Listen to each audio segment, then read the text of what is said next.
Louisiana today is known around the world for its lively entertainment scene and distinctive recreational opportunities. Much has changed, however, in the 200 years since Louisiana became a state. A new exhibit, State of Transition, Louisiana circa 1812, now on display at LSU's Hill Memorial Library, explores some of these differences. Then as now, Louisiana stood apart from other states. Many visitors, for example, were amazed at how popular dancing was in Louisiana. One, Major Amos Stoddard, observed, "Men and women in New Orleans are particularly attached to the exercise of dancing, and carry it on to an incredible excess. Neither the severity of the cold nor the oppression of the heat ever restrains them from this amusement, which usually commences early in the evening and is seldom suspended till late the next morning.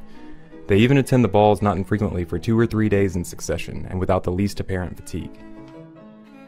An original letter from Thomas Bowling Robertson, Louisiana's first U.S. representative, to his sister Mary, written in 1812, records a humorous incident that occurred at one of these dances.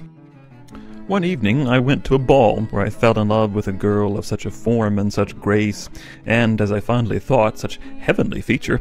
But upon approaching very near, I found that she was cross-eyed and squinted. I mourned my vanished divinity, and consoled myself with a dish of gumbo, made, I firmly believe, of owls and cats, for I dreamed all night of grave bachelors and prim old maids." The musical styles Louisiana is best known for today, jazz, blues, Cajun, and Zydeco, were still many decades into the future when Louisiana became a state in 1812. And yet by all accounts, Louisiana was a very musical place at that time. In New Orleans, slaves were allowed to sing, dance, and play musical instruments on Sundays in Congo Square.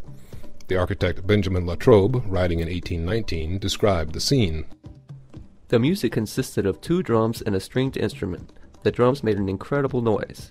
The most curious instrument, however, was a stringed instrument which no doubt was imported from Africa. The women squalled out a burthen to the playing at intervals, consisting of 2 notes, as the Negroes working in our cities respond to the song of their leader." Although Latrobe said he had, quote, "never seen anything more brutally savage," Congo Square was one of the most popular attractions for visitors to New Orleans. Other music that would have been heard in the early days of statehood were folk tunes and dances from France, Spain, and the British Isles. Travelers reported hearing music performed just about everywhere, from homes, theaters, and churches to dance halls, taverns, and in the street. 2 handwritten music books from circa 1812 are on display in the library's exhibit.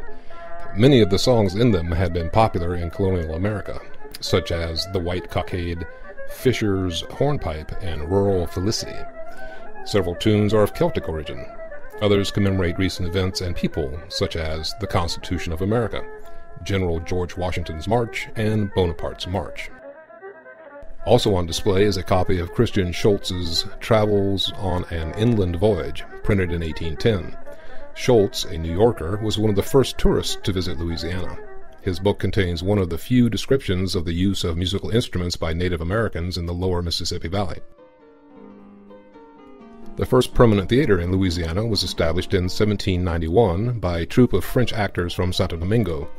English-language drama began in 1806 with the performance of a play, The Doctor's Courtship, and a pantomime called Don Juan. The acts were performed along with magic tricks and ventriloquism. One book in the exhibit, Dramatic Life as I Found It, by Noah Ludlow, is a look back on theatrical life in Louisiana in its early days. Ludlow recalled that one theater had 2 tiers of boxes and would seat about 700 persons. On opening night, he says, the house was crowded from bottom to top, half the audience being French, and many of them not understanding 1 word in 100 that was spoken. If one thing about New Orleans has remained the same, it's the popularity of seedy entertainment. Henry Fearon, an English visitor to the city in 1817, was shocked to find that theaters, the circus, and public ballrooms were open on Sundays, and he reported that gambling houses thronged the city. Fearon also witnessed a vicious public animal fight that involved dogs, a tiger, a black bear, and an Opelousas bull. A military band performed during the fight. One of the most colorful letters in the library's exhibit describes a very different type of entertainment, a Shivery. This French folk custom was a mock serenade intended to ridicule people who had remarried too soon after their spouse's death, and or married a much younger partner. In this case, a Madame Don André, described by the letter's author James Hewitt as immensely rich, married a young man. She was told that unless she agreed to host a ball and dinner for 500 people and give $1,000 to the poor, there would be a Shivery at her house. She refused, and Hewitt describes the scene that followed. It would be folly in me to attempt a description of this ridiculous parade.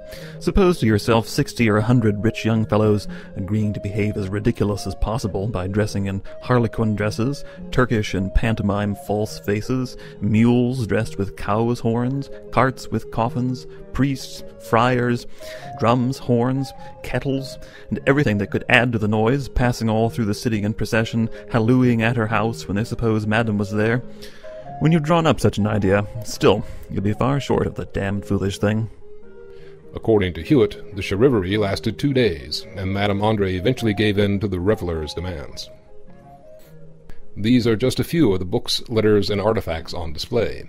If you are interested in learning more about this fascinating period in our state's history, don't miss State of Transition, Louisiana, circa 1812, on exhibit in LSU's Hill Memorial Library from March 12 to June 2nd, 2012. For more information, please visit our website or call us at 225-578-6544.